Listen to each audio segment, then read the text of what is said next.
शिव गुरु धाकर धाकर करे जन्म से नाथवा से शिव गुरु नमचहरि से धाकर धाकर करे जन्म शिव गुरु मुत जाइबे पाटना सारावा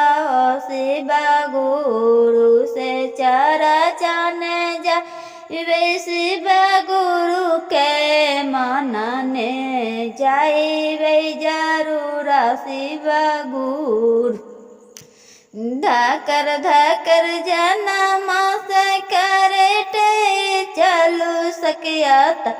अरे नमचरी के पाटना सहारावा से कैसे जाइयो सखिया